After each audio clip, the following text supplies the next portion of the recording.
Ooh, recording in progress. Hey, folks, this is episode 152 of the Cycling Hokkaido podcast, and I have two guests today. I have tour guide operator and owner of Air Bike Tours, Gareth Evans, and adventurer extraordinaire, Mackenzie Doyle. Hi, folks. How you doing?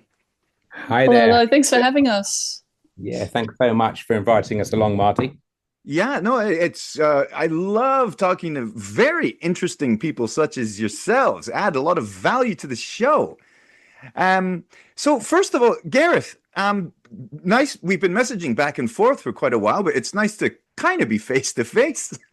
That's right. Thanks so much. Yeah, we helped each other out on a little things. I think you advised me on something, and I tried to help out when I could. I had a bit of spare time, so it's finally, yeah, good to actually meet, kind of in person. And then we're going to finally have that ride together we've been talking about for months in the Yes, next couple of months, hopefully. definitely. Yes. Yeah. Thanks for helping out with the information about group tours in Japan. Pleasure. Yeah, I think we were talking about the differences between riding etiquette among foreign groups and among Japanese groups, and I think I provided you a couple of ideas, just in my own experience, some ideas that I had. Yeah, no, it's great information. Thank you. And Air Bike Tours, that's your company, that's your business. Yeah, that's right. So a friend of mine and a kind of, as a Japanese would say, senpai, John Morell. He hung up his boots several years ago, about 3 years ago. So I actually bought 50% of his business, Cycle Japan. So I run a business across Japan, and I've also set up a new business which focuses more on Hokkaido, and it's kind of looking at more kind of earthy experiences. And Mackenzie, who you're about to meet, she's just helped us out with doing some scouting and some blogging. So yeah, we run tours mainly for inbound tourists, self guided tours, and also we did guided tours. So kind of the full spectrum. Excellent. And Gareth, where are you from? I'm from London, England, so a little way from home at the moment. But yeah, I go back every now and again just to check on the good folks back there. But Japan's been home for the best part of 20 years now, in Kanagawa, in Hokkaido, if you add it all together, over 10 years, and a little bit of time in Tokyo. But I think I'm on 41 or 42 of the prefectures that I visited. There's a couple more to go. So Oh, I try and wow. get around. I used to do a lot more competitive marathons and triathlons. So that took me around all corners of Japan. I also just like to cycle and explore the whole country. Mm, So mm. there's a few little corners I haven't quite been to. So yeah, I hope I can go to those in the coming years. 42 of the prefectures so far. That's amazing. Wow, good for you. And Yeah, triathlons and all that kind of jazz. Wow, you sound like a monster. at times. And Mackenzie, Hello, hello. hey, how's it going?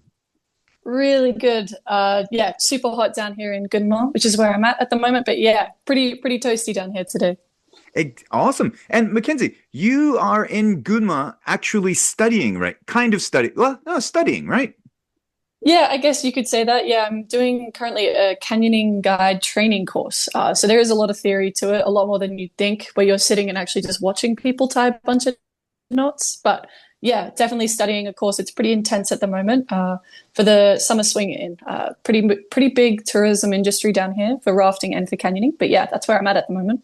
Wow, that's amazing. And how long have you been in Japan? I've been in Japan. I got to Furano end of November last year, so just before the winter season started. Oh, right. Mhm. And so you guys have been kind of helping each other out with, I saw you've been doing some cycling. I saw you've got some air bike tour gear on when you're riding around. How did you Mm. guys get together? How did you guys meet up? It all started with an email. Or actually, no, you could probably track it back further. The company I was working for in Furano, they had an opening like store party. And as I was working the venue, I was working at the cafe and the bar. I ended up running into Gareth, and just by chance heard that he was a part of a local bike company. And so I just approached him and was mentioning, hey, I have this idea to do a bike packing trip later on, like once the summer comes around. Do you have any ideas about routes or whatnot? And we kind of exchanged contacts and then went quiet for a little while. And then that summertime started to roll in, or the spring. And yeah, I sent him an email just asking for an ex-rental bike if he was happy to sell any. And it was honestly all Gareth's idea for what was to come. But yeah, it was a really nice collaborative process. And he just kind of put the idea of working together to support me on my bike ride through Japan. And then I could help out a little bit in terms of just building more of a cycling community up in Hokkaido and documenting and, checking out some different routes. And I found out a lot of the roads you think are open aren't actually open. So that's always fun. But yeah, no, it was a really, such a surprise, and yeah, it's such a special experience. Yeah. Wow, fantastic. Gareth, connecting people all over the place. Hey, awesome. Very occasionally. I think this was I think Mackenzie's very modest. She came along, and she, as you can hear and as you've experienced talking to her online, she's always very positive. She always has lots of good ideas. So it was a pleasure to support her in a small way, and myself and the rest of the team. But yeah, she was a kind of a natural blogger. So yeah, she also taught us. I'd say I've been in Japan the best part of 20 years, but Mackenzie managed to find areas that I haven't been to. So yeah, I and everyone else was very impressed. She was very easy to work with, and yeah, I say again, she was always very positive. So a great person to have met. Wow, wonderful. And so, Mackenzie, where have you been riding around? So this trip, I flew down to Fukuoka, and then I started cycling from Hiroshima and then all the way through to Niigata. But before this, I did a trip in Canada, and it was through Canada to Mexico. And that was the Great Divide mountain biking route. Super fun and takes you straight through the Rockies. But yeah, I found super special, just completely different, obviously, to that trip I did 2 years ago. The people, the culture, and the cycling routes. I'm very much used to gravel cycling, and this route was full road cycling. So actually, Gareth and his team helped so much in advice for that. Got to learn the joys of tunnels in Japan. But yeah, very different experiences, both of them. But yeah, I've been doting about between there and then some Australia parts in between. That's one of two things that everybody talks about their Japanese cycling trip. Number one, everybody talks about the tunnels, and number two, everybody talks about the toilets. Yeah, I will say some pretty glamorous toilets in the camping grounds. I don't think I've stayed at a camping ground in Australia with a bidet. It was quite lovely. Quite lovely. So, but Mackenzie, so you talked about the Canada to Mexico trip. You are in a movie that is on YouTube. Is it only on YouTube? Yeah, it's just on YouTube. Yeah. So the movie is called False Peaks, and it's documenting you and your friends' bike ride. Yeah. Bike ride's kind of a very loose term for what you guys did. Odyssey might be better. This Odyssey, this epic ride from Banff to, sorry, I forget what city in Mexico? It was to Ciudad Juarez, so just the state that connects Texas on either side of the border. Okay. So how did that come together? So you're Australian. How did this come that you and 7 other people, I think, did this massive ride from Canada to Mexico? Yeah. It's a pretty far-fetched thing. And again, if you told me this 3 years ago, I would have said you're insane that I'd ever do something like that. But at most, we had 9 people. And it all began in the hostel we were living in surprise, surprise, Banff. Lots of Australians go there. But yeah, we were all living in the same hostel. And it was just chatter about what we were doing after the winter season. And someone had mentioned, I think I have a friend that wants to cycle or wants to ride their bike from, Canada to Mexico. And in my mind, I was still thinking, obviously not a push bike. It's got to be a road, like a motorbike, because who would cycle a bike all the way down? And then as the season went on, I heard people were doing these little meetings to catch up and talk about the routes, talk about gear. And I kind of just thought, why not? I had no reason to say no. Everything was just saying yes. I had the free time, the independence, the physical well-being, and just a keen attitude to just see something different. I'd been to the States only in like stopovers, so I had not seen anything to do with America. And yeah, we all just kind of got together. I wasn't really close with too many of them. We got a lot closer on the trip. But yeah, it was kind of all strange connections from the hostel and from working situations. And we just had this one shared goal of going to Mexico on our bikes. And then it just kind of fell into place after that. Amazing. So you were in Canada, what, on a working holiday or something? Yeah, on a working holiday visa, yeah. And just in the middle, what were you, was it 3 months or something? It would have been very early on, probably 2 months in, that it first kind of came up. But I ended up staying until August. So it would have been around October to August, I believe. I was there for the year. Yeah. Right. And in the middle of it, this plan comes up and you decide, hey, sure, I'm in for a bike ride to Mexico. Yeah, pretty fortunate. No responsibilities on my end. Yeah, I'm pretty fortunate to have this amount of freedom. But yeah, it was literally just why not? There was no, yeah, there's not much more deepness to it. It was kind of why not? I wanted to see the nature. I wanted to meet people. Those are my big motivators. Whenever I go to new spaces, I'm a big people person. And it just seemed a great way to connect with Americans and Canadians in towns that realistically I'd never go to. We'd cycle through towns with maybe 3 houses, and it felt like I got to meet, quote unquote, I guess, real Americans, because obviously the Americans you meet are ones that are traveling or perhaps in more wealthier positions. And so it was very interesting to meet, just the working class American, and be able to connect with them and understand. Because from an outside perspective, you hear so much about America, and then you get to practically live there for 2 months as you're cycling through.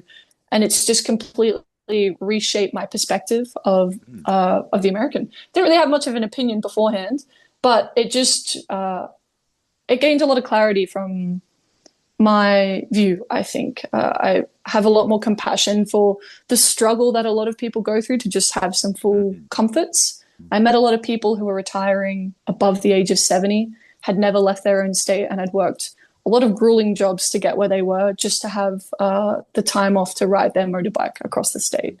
And still so much gratitude. So for me to be able to take this much time off and to be, why not, I guess. Definitely, reaffirmed the fortune and the privilege that I have to be able to do these things.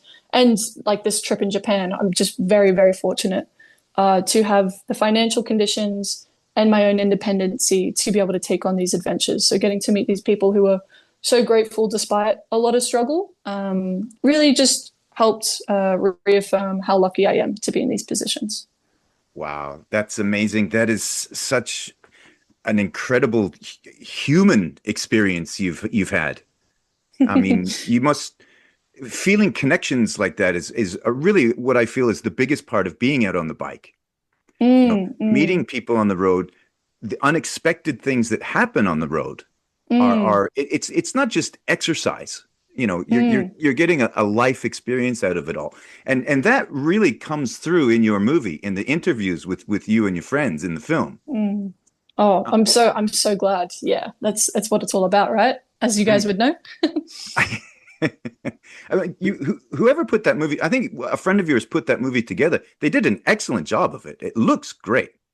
Yeah, I completely agree. John did such a fabulous job just with the visuals alone, but the story he built really could have pinned us in any way if he wanted to show us in a bad light as his teammates. But no, he did such a beautiful job at explaining the complexities of also navigating such a big group, 7 people who are really starting fresh friendships on this bike ride and navigating the decisions that need to be made day to day, getting to each spot, navigating wildfires, flat tires, miscommunications. He did such an incredible job at pinning it all together. I could not have done it better myself. And yeah, we watched it all together when he first made it, just before he posted it. It was a pretty emotional experience. And I think it's a unique experience that I'll never be able to recreate again. They're very special people that have made that trip what it was. Right. And another thing that comes through in the movie is you were the only girl in the group, right? Yes, yes. So, well, at the beginning, Lily was joining us. It was actually Lily's idea to begin with. She was the person who kind of had heard about this, and I remember hearing about it, and so I jumped on board, and we both had this moment. We're like, "Oh, yes, two girls! Like, we've at least got each other." And then just circumstances changed, and she dipped off, which did mean that I was the only girl for the majority of the trip, which definitely had its challenges. Mm. I learned a lot more about how men communicate and express their support, even though it's not verbal all the time. Like one of my favorite stories, I remember there was Ivo on the trip, and I was on quite an emotional call. It wasn't a sad call, but I was just high emotions. You're riding a bike. I feel like everything gets a bit sensitive sometimes. And I was just a bit emotional, and I'd hung up the phone. And Ivo absolutely hates insects, despises them. But he came up to me with a poor little dead moth because he knew I'd appreciate it and enjoy the wings and want to put it in my book. And it was that moment of like, he couldn't necessarily express saying, "Are you okay? What's happening?" But it was that point of being like, I support you and I see you. And it was really interesting how we all had those little moments with each other where maybe it wasn't as clear as it would be in normal life when you're not riding a bike for 2 months straight. But yeah, that connection really was there. It taught me a lot. There was definitely some difficulties being the only girl. Yeah, can't sugarcoat that, but it was such a good experience. Yeah. I don't know if I could have done it with anyone else. I think because we had such fresh friendships, it allowed people to grow into the people or the person they wanted to be on that trip, which I think was really unique. Mm-hmm. Yeah, you definitely make fast friends out on the road. Yeah, 100%. But at the kind of wrap up in the movie, there were a couple of you were all kind of making comments about each other, and you'd all been on kind of very different journeys. Like you were all of varying levels of fitness and various levels of cycling experience before you even started, right? Were any of you real cyclists? No, I would say the only person that really had that title on them was Tony or Anthony. But he's done mountain biking, but he hasn't ever bike packed. So he actually did have some experience. He was the person with the most experience. John worked in a bike shop over the summer, so he had the mechanical experience. But yeah, I wouldn't call any of us a cyclist. Maybe Tony gets that claim, but no one else would, I would say. Right, right. But saying you were the only girl in the group, but it also sounded like you were very, very important to the group. I think when you're in the wrap up, they said you were kind of like the mediator. You sounded like it almost sounded like you were kind of the backbone of the spirit of the group. I think everyone. Oh, sorry. After you, please. Sorry, just one more bit that I thought was kind of funny because they said you were very grounded, mature, reliable. But then I think in the next breath, you also got mentioned that you were a bit crazy. Well, yeah, I do.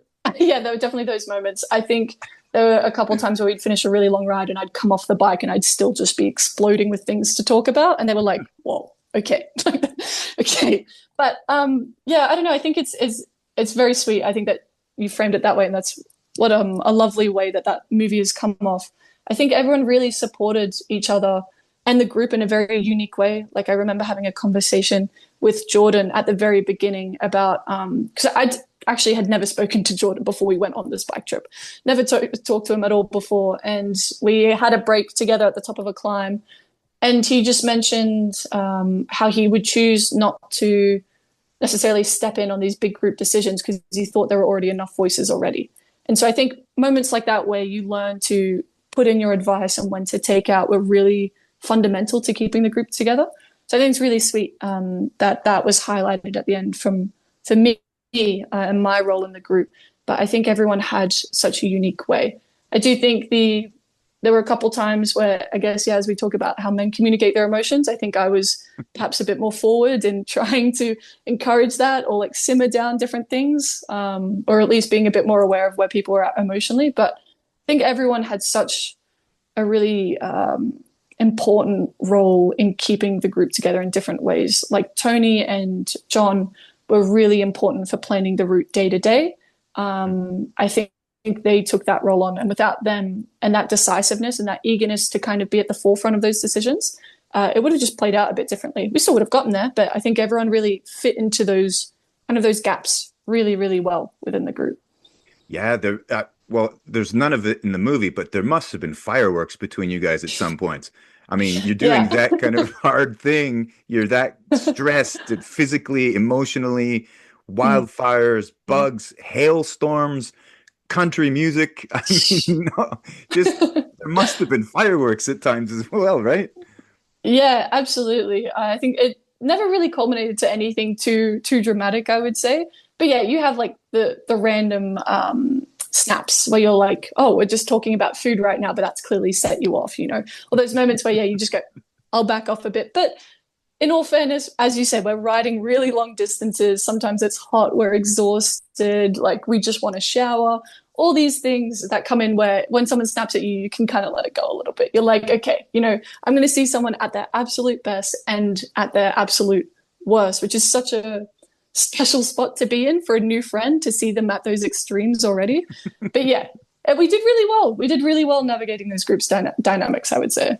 Wow, amazing. Folks, I will definitely be putting a link up to the movie False Peaks in this episode's show notes. I highly recommend you watch it. It's a good movie. Yeah. Yeah, John did such a great job. Mm. And Gareth, you're in Furano, yeah?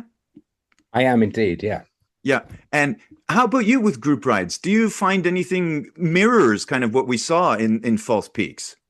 Yeah, well, I'm so yeah, firstly, it was a great movie. I'm so jealous that I did something a little bit similar to that, but it had its differences, but none of it was documented. I think people carry cameras a little bit more, and some of it I did alone, some of it I did with friends, but I did a somewhat similar trip when I was, well, going back, I guess, nearly 20 years ago. But I was in Mexico, and I'd gone just for a break from Japan, just to kind of reset on the way back to Europe. And I didn't really have a plan. I was essentially backpacking.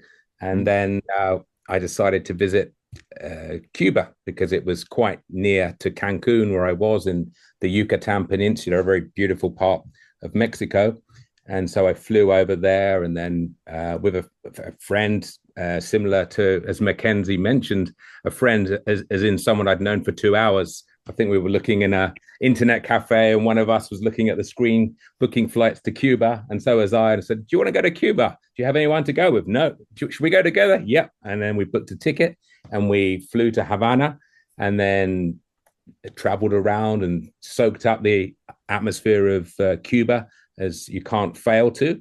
And then about 10 days into the trip, I was just walking past a beach resort, a kind of I guess, a 4-star resort, something like that, kind of higher end. And there was a security guard outside, and he had this beat up mountain bike, a Marin from, Marin County in California, popular brand. And he said, do you want to buy it?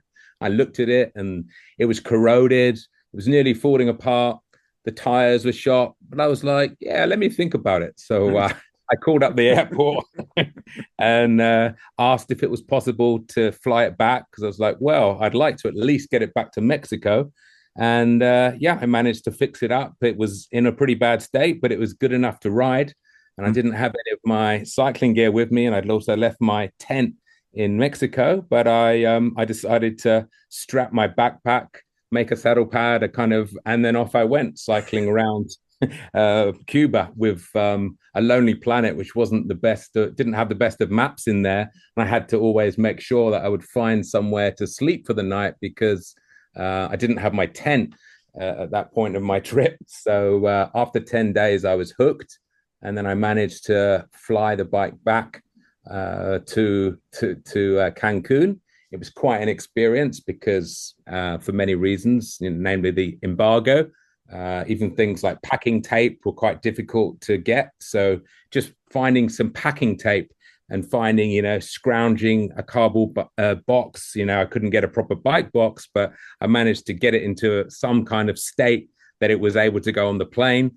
And then when I got to Cancun, there were some bike shops, but they weren't really good enough for a bike packing trip. But it was just enough to get me along the road.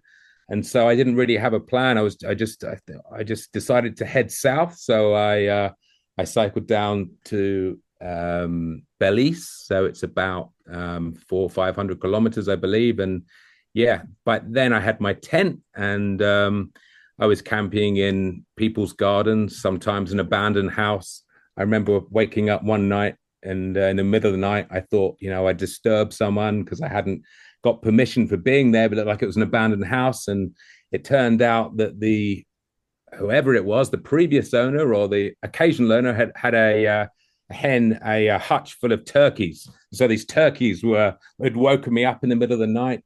And then on I went, and I kind of met people along the way. I cycled with 2 French guys, and then later an English lady. And I'd cycle with people for a while, for sometimes 2 weeks, sometimes a month. And then sometimes I'd be all alone. But I had a few stories of camping in the middle of nowhere, and always turned out well. But I think the one thing that you mentioned before was the people. The fact that I had such a beat up bike was actually a blessing in disguise, because the tires would break, there'd be some mechanical error. I'd fix what I could, and every now and again I'd need some parts. But both in Cuba especially, but I think in Guatemala, and touching on what Mackenzie was saying, I went to some areas where people had very little, and they had that mentality that we sometimes forget about in our privileged positions, that you can fix something, rather than they don't have the option of buying a new bike, of buying a new frame. And so I think the back spokes on my bike, that was one situation that they just I kept losing a spoke every few 100 kilometers, probably carrying a bit too much weight. I probably hadn't got 100% fit by at the start of the trip, so I was probably carrying 5 kilograms too more on my own body. And every now and again, a spoke would break and going over the uneven ground. So I went to this tiny little bike shop in Guatemala, in this little town that no one would ever visit as a tourist, because that's just where I happened to be. And the mechanic there decided that the best thing to do would be to drill out all the spokes out of the back wheel and put motorbike spikes in. And it worked. So wow. He, just to have the foresight to do that. And then I had the toughest back wheel in the Americas after then. Many, many stories crossing over from Costa Rica into Panama. By then I was cycling with a Swiss friend of mine that I'm still in touch with. And I think we must have been camping in an area in no man's land, perhaps next to a drug running route. But I remember it was 7 p.m. We went to bed because we didn't have anything to do. We camped next to a river and had a little wash. And it was about 35 degrees, hot as hell, humid. And then I remember putting my hand out to open up the vent of the tent. And as I put my hand out, I got stung by a bee. So I'm, hot and sweaty and a bit cranky. And then the bee stings me and just want to go to bed. And then I managed to get to sleep. And then about an hour or two later, I hear Stefan, my Swiss friend's voice, shouting out, "Gareth, the police are here." I was like, "Stefan, I'm not in the mood for this. Stefan, Gareth, the police are here." And I opened my tent, and there was about 7 border guards there. Some of them had machine guns on and in their hands, and they opened up. They said, "Oh, this is a drug running route. You shouldn't be here." And we flashed our passports and explained that we were naive but not naughty. No. And that was just another one of the stories. And then we went back to sleep, and off we carried on the next day. So many stories and many people, and a wonderful experience. I just unfortunately I don't have a video that it's all in my memory, which will fade day by day. Man, well, Gareth, I would definitely watch that YouTube movie also. No doubt about it. Folks, if you like what you hear on the Cycling Hokkaido podcast, if you've used the show to help plan your Hokkaido cycling adventure, If you would like to support the show, go to buymeacoffee.com/Cycling Hokkaido. Buy me some virtual coffees and help keep my wheels spinning. Now, let's get back to the episode with Gareth and Mackenzie. Gareth, your guests on your tours, they must just absolutely love hearing those stories, because that is wild. Yeah, I think I've got some stories to tell, but I find that the cross section of people that come from all over the world also have their own stories to tell. Most of our riders that come on our tours, not all of them, but they're probably middle-aged to kind of mid-retirement, so 40 years old to 75. We've had riders as old as 79 and 80 years old. So I think that's something I've learned, that I've got my own stories and my own path that I've led, but there's an infinite amount of other people out there that have also had their own experiences and their own very different lives. And not to judge cyclists in terms of age, some of the toughest cyclists we've had have been those in their 70s. It doesn't necessarily fit that the 20 and the 30-year-olds are the fittest. So that's a common misconception. Yeah. We've got some very tough riders in their 60s and 70s, and they've cycled in many different corners of the world. So that's part of it, exchanging the stories and having time to ride with each other and eat breakfast together and whatever it is. Yeah. And what kind of tours do you do? Are you mostly Hokkaido or all over Japan? What kind of stuff do you put together? Yeah, so we're doing, we stick to self-guided in Hokkaido because we think that works best, because we can have our own stock of bikes. And if people want to bring their own bike, that's no problem at all. So we're mainly sticking to tarmac. We may at some point do a few gravel road tours as well. But at the moment, we find that the majority of our riders either want a road bike or an e-bike. Our e-bikes are hybrid. We're trying to get out of the cities as fast as possible. We're stopping off. We provide either guided or self-guided routes. So we're focusing a lot around the area around Furano and BA, Asahikawa, and the Daisetsuzan National Park. So it's going all the way up to Nukabira, in the southeast corner, and some of the more famous spots like Asahidake and Sonkyo. And then we tend to do the guided ones a little bit further away. So the same place that you've just been to, Shiretoko. And then we start in the town of Abashiri. There's a wonderful lake there. And then we come all the way round the kind of northeast corner of Hokkaido, and then through the caldera lakes, Lake Akan and Lake Mashu, and then come down the bottom of Daisetsuzan, and then back through Furano. And then we've also recently started doing tours in Tohoku. So Tohoku being the area above Tokyo, going as far north as you can until you hit Hokkaido.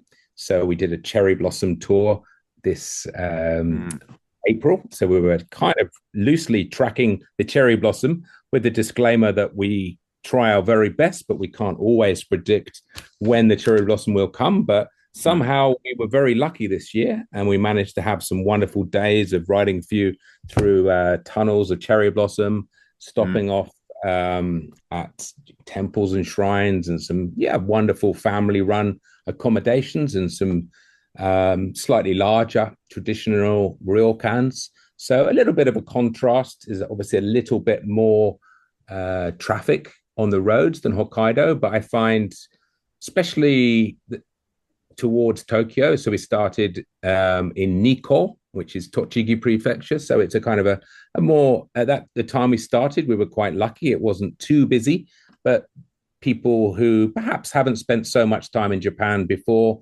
appreciate visiting more temples and shrines. But maybe there's a little bit more traffic on the road as you would get in Hokkaido. So it's a trade-off.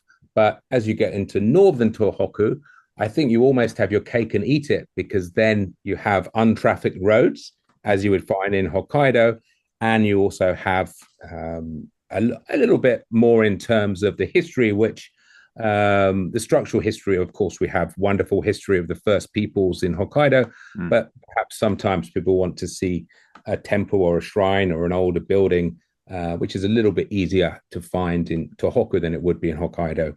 And the link with Mackenzie was that she started her trip in Fukuoka, which is the northernmost part of the biggest city in the north part of Kyushu.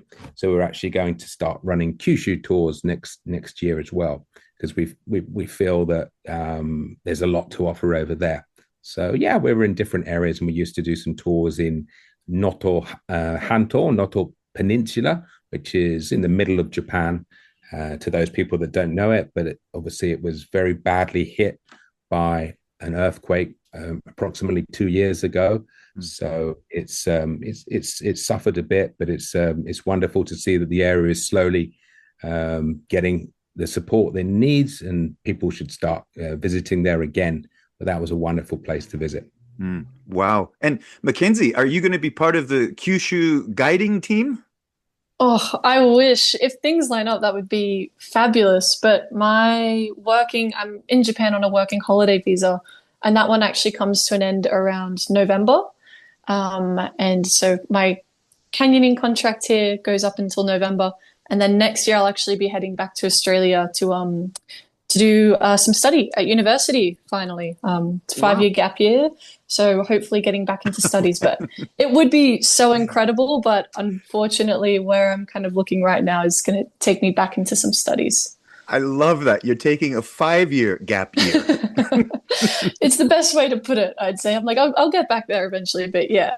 So, yeah, but this canyoning course you're doing, what's the goal? So are you looking to take these skills back to be a canyoning guide in Australia, or eventually coming back to Japan, or just figuring it out right now?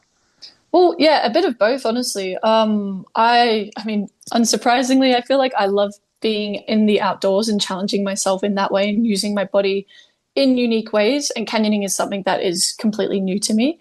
But yeah, to use this course and everything I learned here with the company I'm working with right now. But there are actually a lot of canyons in Australia near Sydney and so on. And so it's something that will just open up a new side to Australia for me, or a new side to wherever.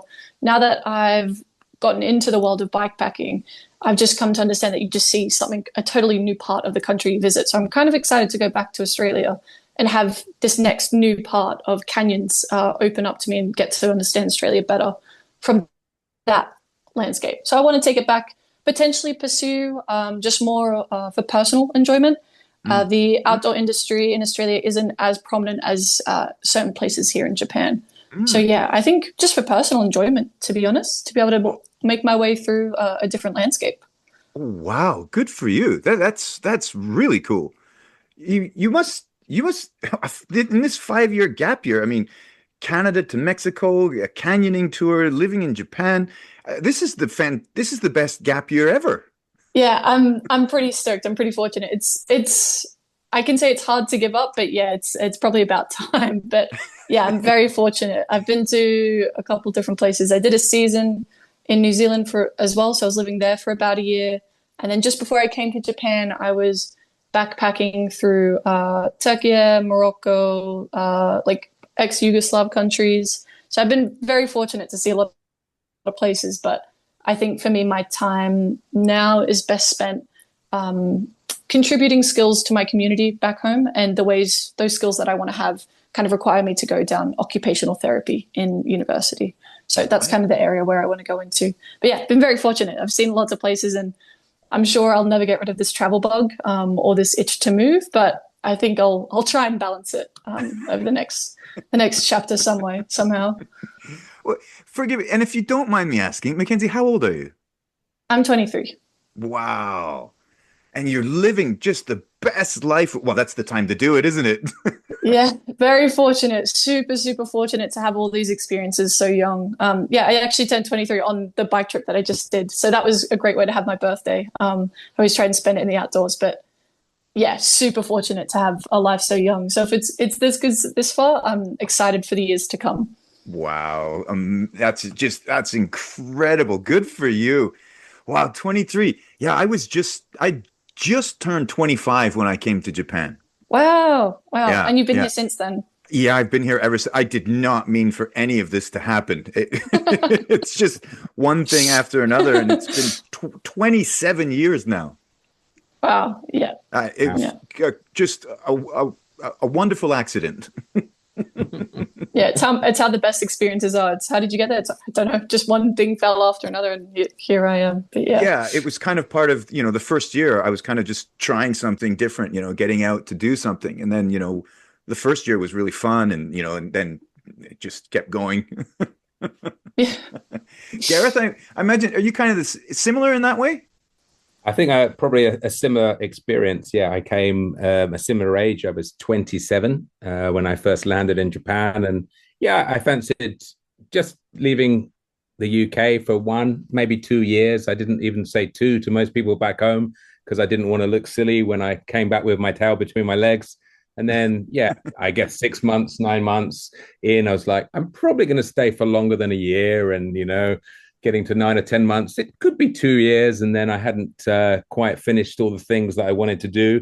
Mm. So, yeah, three became four, and yeah, new adventures. And yeah, just as you said, I was living down in Kanagawa, which to people that don't know that, it's the prefecture between Tokyo and Mount Fuji. So it was a good balance to kind of see the kind of mad, crazy city life. I'd never been into surfing, so I lived near a surf beach, bought myself a longboard and taught myself how to surf, and badly, I would add. And then, and then, yeah, also having kind of Mount Fuji and the countryside on my doorstep. And I remember going to work one day on a Saturday, thinking, oh, I'm not used to working on a Saturday, but life's not that bad. I was cycling, and I had the bullet train running past me on one side, the sea on the Oh, other, and it was a clear winter's day, and I could see Mount Fuji in front of me. It's like, well, if that's commuting, it's not really that bad. this is a pretty good place to stay. See, Mackenzie, maybe you're lucky your tourist visa's gonna run out and you have to go back, or this could happen. I know, I know. Well, I mean, everyone back home, when I tell you I'm only going for 6 months, or I'm only going for a little bit, they all just dismiss me and they're like, yeah, whatever, see you in 2 years. Like, you're never coming back. Yeah. So I have to put a stop to it at some point. Um, so, Gareth, you mentioned Shiretoko a little bit ago, and Mackenzie, in our chats, I think you mentioned that you were there for the drift ice. You saw the drift ice? Yeah, just as the winter ended, it was actually one of my. So when you do your working holiday visa, you kind of have to write a trip itinerary for the places you want to go, the things you want to see, so they know you're here to do more than just work, and you want to see the country. And one of my things I actually put down was going to see the drift ice. It's a really Mm. cool phenomenon. Comes all the way from Russia and brings over some beautiful birds of prey. So myself and a group of my girlfriends, we all went on basically a bird watching trip to the drift ice, and it was. I've never seen anything like it. It was just gorgeous, just incredible. Well, Shiretoko is an incredible place. And, I was there just a couple of weeks ago, maybe a week ago. I can't remember. But one of the things that makes it so special is that drift ice and the way it's so important for the whole ecological system of Hokkaido. That's Mhm. really cool that you saw it. Yeah, a And very, very special experience. Yeah. yeah. I was very privileged to get to go see that. Now it is winter, so I'm assuming you drove. You weren't like going up the pass on fat bikes or anything, were you? No, no, no, no. Yeah, we drove there and then we actually did a small tour to a hut. But yeah, it was towards the end of the season, so it was nothing too crazy. But no crazy adventures like that. Right? Okay. And where else did you go in Hokkaido? I at the time actually didn't have a car, so I didn't get to explore too much in the surrounding areas. I'd gone to Asahidake on a touring trip, and then actually beginning of last year, what gave me the inspiration to come to Japan and do my winter season here was Tony. One of the people that I did the bike trip with were in Niseko doing his winter season. And I came to Japan to visit, and I got to see Iwanai, Niseko, which is obviously very touristy, but it was more the sides outside of it. Otaru as well, which is the port I came back into after I finished my bike trip as well.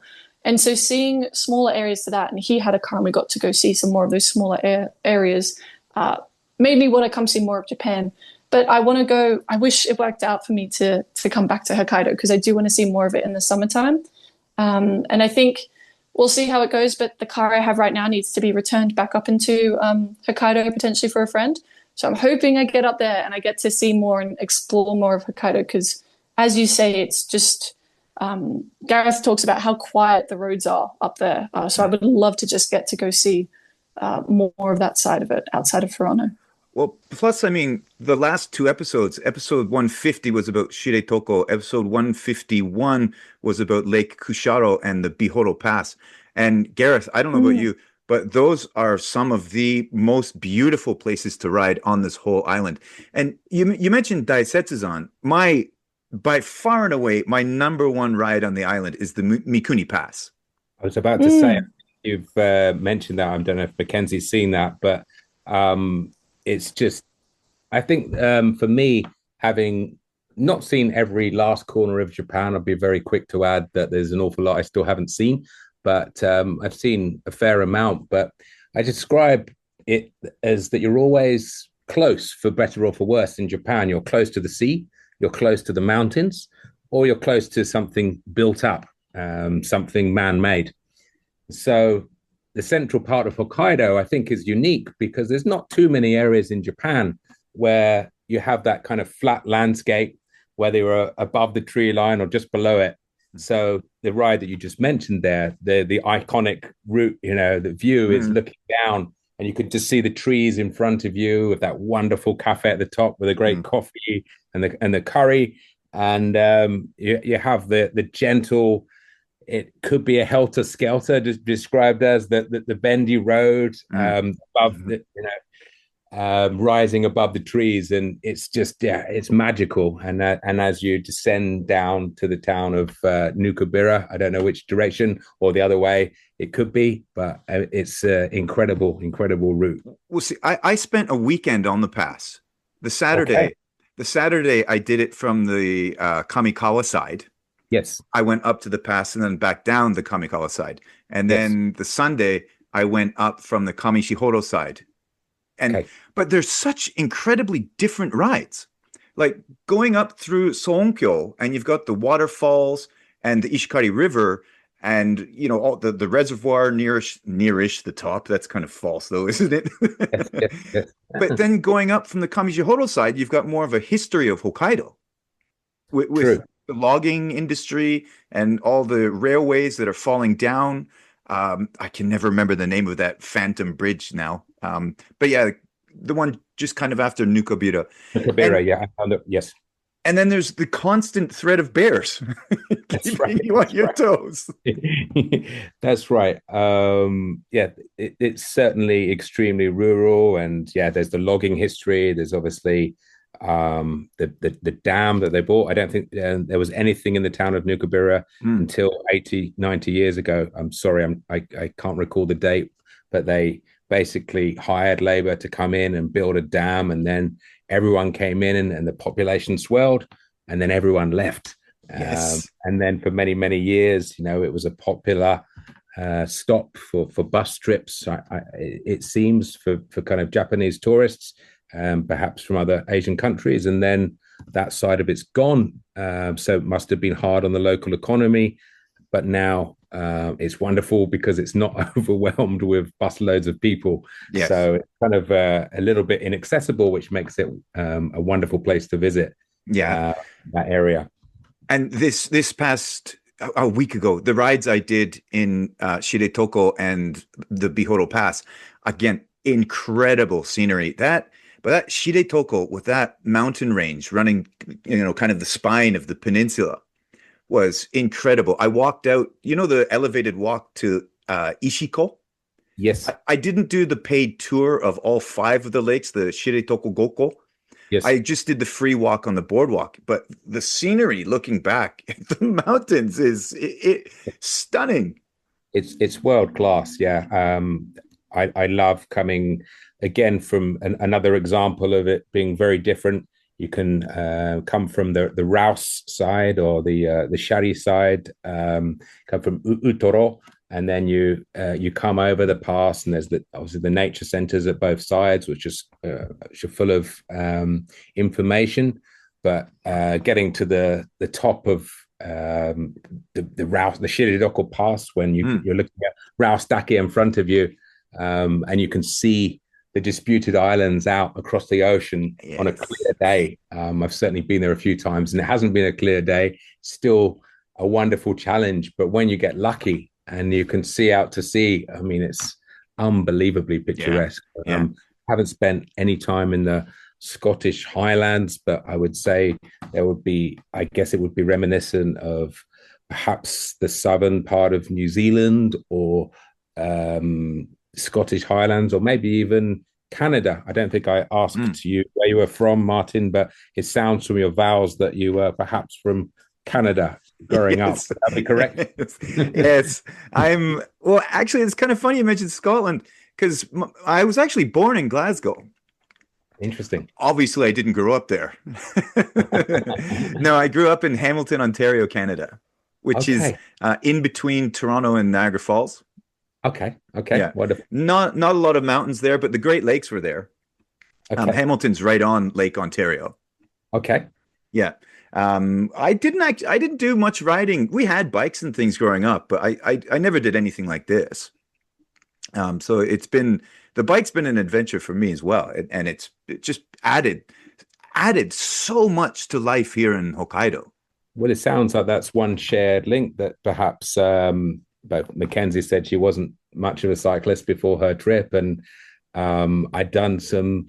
Yeah, we have a very famous ride in the UK, which is the London to Brighton, which is kind of a fun ride. Some people do it for fun, but I'd done that a few times, and I'd always had a bike, but I wouldn't have said I was it was always a side hobby for me, something else. But then after that trip of ending up in Cuba and buying this bike and then having to kind of deal with all the situations that arose, I would say that was my first, kind of coming of age bike trip. And it sounds as though for yourself, you as you just mentioned, you discovered the bike after coming to Hokkaido, and then opened up a whole new world for you. Just a whole new world.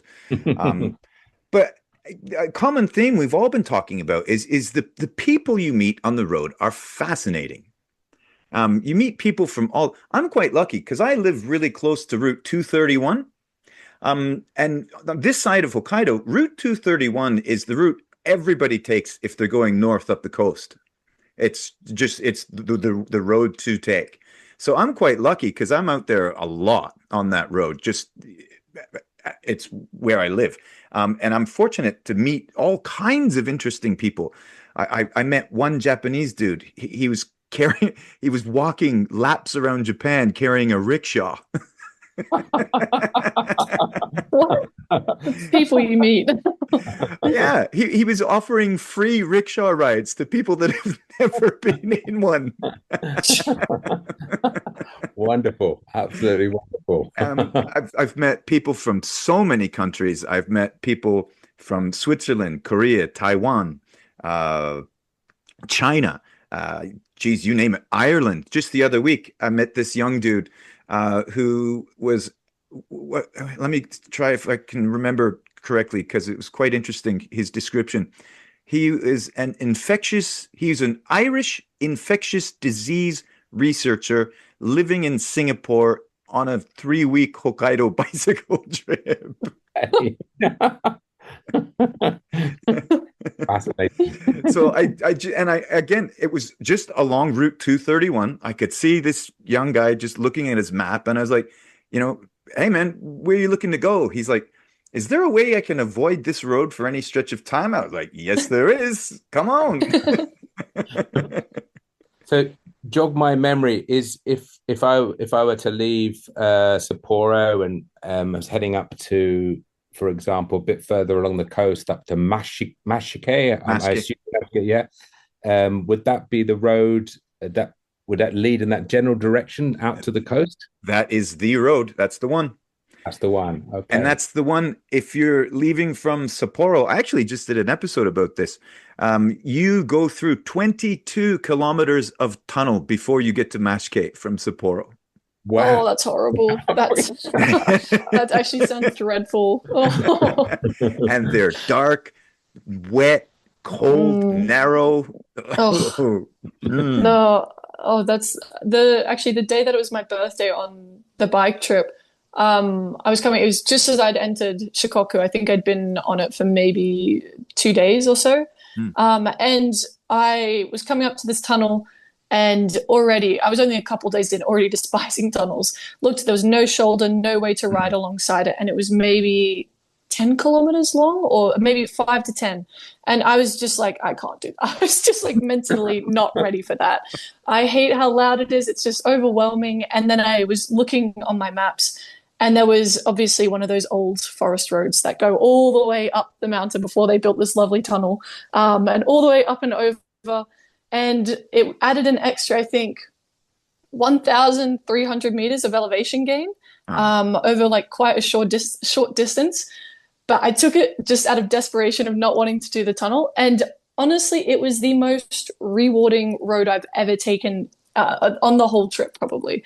I got to the top, and also I think it was a site of apparent UFO sighting. So that was also something I wouldn't have seen if I hadn't taken that road. And then I know people say this, and it's usually an exaggeration, but it was all downhill from there. It was honestly, once I got to the top, I just cruised all the way down into Motoyama, and it was the most beautiful ride in the world. Those cherry blossoms right along a gorge, and then I came into a free campsite with an onsen right next to it. It just felt so, so rewarding. But yeah, I will do honestly anything to avoid those tunnels. It's horrible.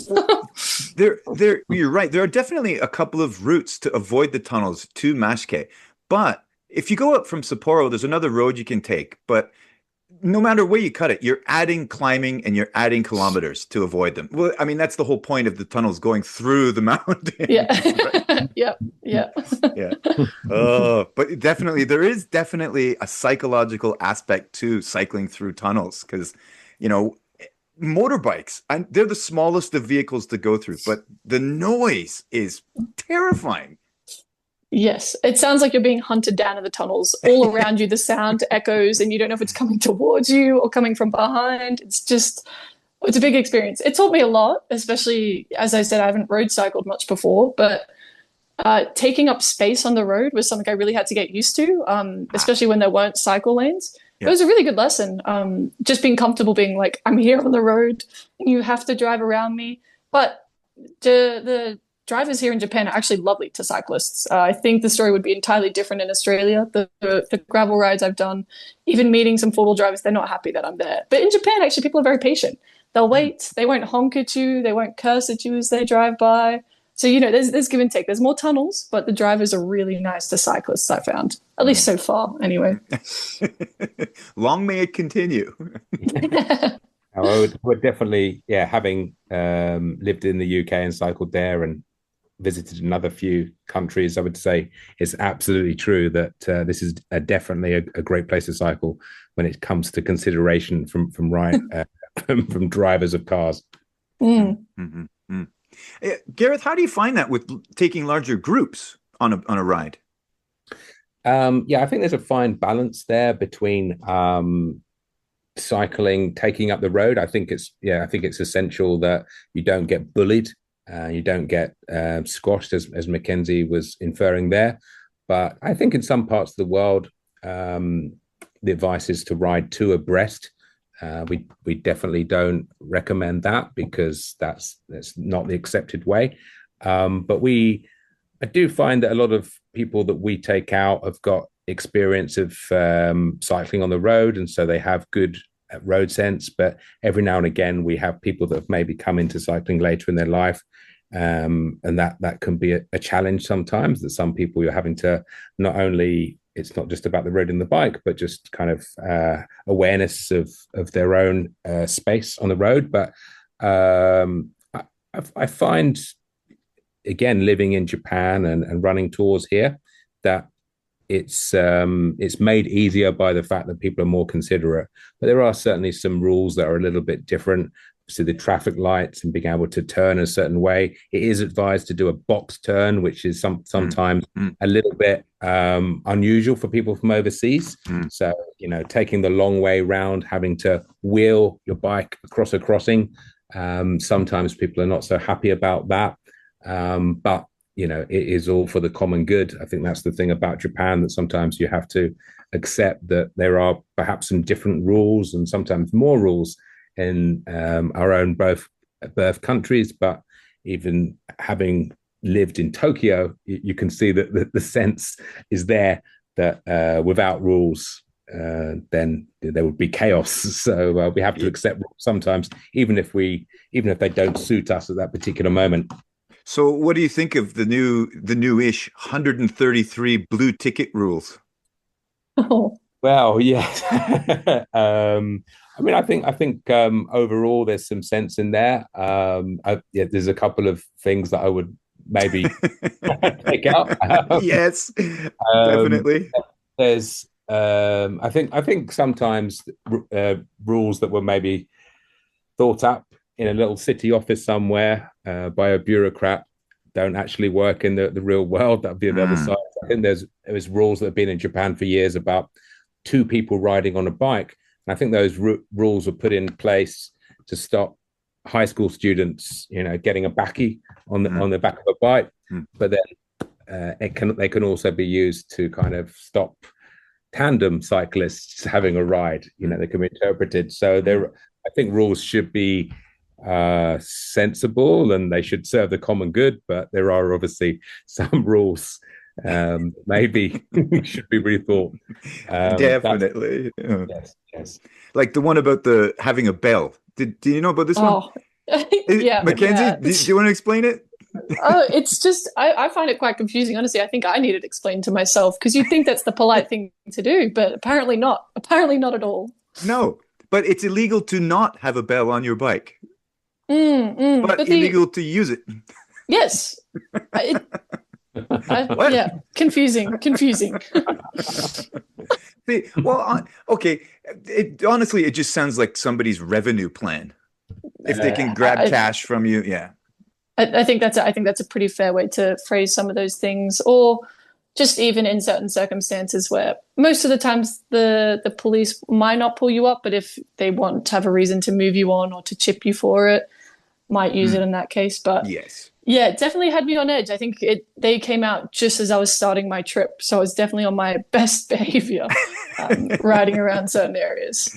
Have you had any run-ins with the police on your adventures, Mackenzie, in Canada or America? Oh, actually, did anything happen? Oh, no. Okay, there was one time on the trip in this trip in Japan.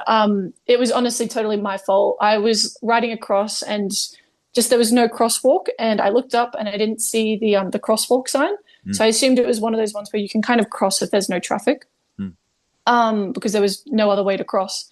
And just as I'd cycled past it, the moment I'd started riding, I looked up and I'd seen the red man, and I was like, no, it was such bad timing. I was just on a road and I just didn't even see it. And I just started to go through the red light and I was like, that's my bad. And of course, perfect timing. A cop on a bike was just turning the corner at the traffic lights. And he just pulled up next to me and he just said, like, be careful. He just said, be careful. Don't do that. And I was like, absolutely. Of course.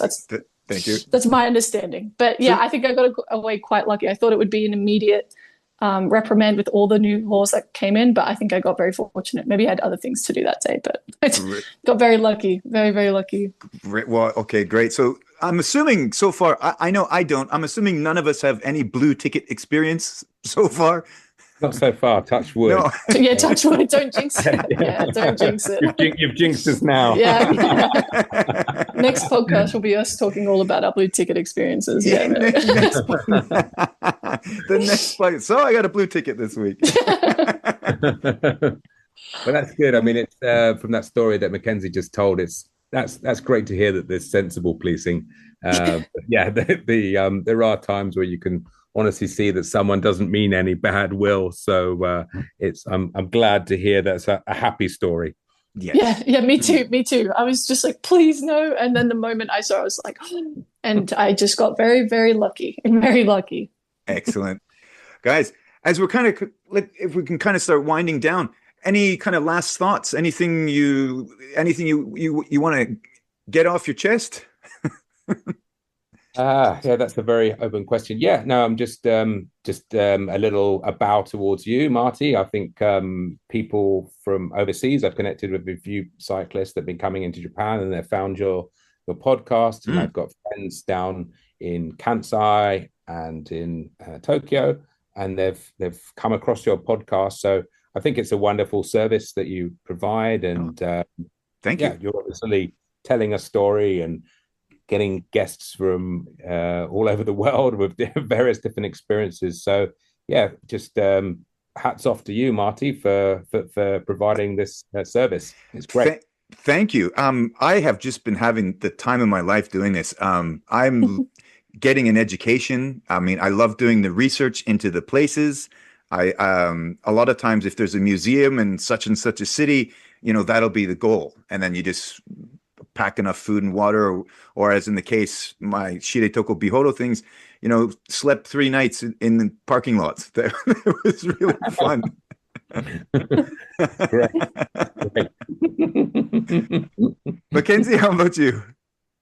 Yeah, I was honestly going to say the same. The moment Gareth shared your podcast with me, I kind of fell into it a little bit. It's there's so much to listen to and learn. You cover so many different topics. I think also coming to a different country for the people that do come here for a bike tour and hear a lot about obviously like the blue ticket things or whatnot, or all the social customs that are in Japan where people are concerned about, maybe offending someone or just doing the wrong thing and making an inconvenience for someone. I think your podcast makes the world of cycling here so much more accessible, which is so wonderful. And yeah, same to you, Gareth. The information that you and your whole team, just not even just at the beginning, but the whole time through and since then, was so helpful to me on the ride. Had never really rode the roads before, so that was just a whole new world to me. Learning different ways to plan my route, because obviously the Great Divide mountain biking route, that's fully planned out. It's a very well documented route, even so you download a GPS and they tell you where's the water, where are the towns, and learning how to build my own route. And that obviously came as I went as well, but you and your team provided such foundational information for me. So that was such a huge help. And just even seeing all your trips that you and your team are now going on scouting out new spots just excites me to go out and see more on my bike. So it's just great. I love connecting with people, not only in that travel, but that cycle specifically. It's such a beautiful way to see a new place, and just gets me excited to get on my bike and keep riding. That's fantastic. That is so cool. I love where people find inspiration for these things. Yeah. And Gareth, that's Air Bike Tours, correct? That's correct. Yeah. So we're So based out of our guest house, which is in Furano, the town of Furano. So yeah, not the most original name, but we have a guest house called Air Furano, and Air Bike Tours operates out of there. But some of our tours start here, but other tours may not start here at all, especially guided tours. As I said, one tour would start in Abashiri in the northeast corner of Hokkaido. Another one, we were following the cherry blossom north from Tochigi, the town of Nikko, up to Aomori. And in the autumn, we'll be following the changing leaves, the koyo. So we'll start in Aomori and we'll make our way down to Tochigi in the opposite direction. So yeah, and then as I say, we're off to Kyushu. That will be our next little adventure. So that will be starting next year. Fantastic. Gareth, Mackenzie, I can't thank you enough for coming on the show. And this was a really fun episode. Thank you. Thank you so much for your time. And thanks very much for your time, Mackenzie. Yeah, thank you to the both of you. It's been a highlight to my day. I've been looking forward to this for a little bit. So this was even greater than I imagined. So thank you so much for your time. All right. Folks, thank you very much for tuning in to this episode of the podcast. Have fun out there. Love ya.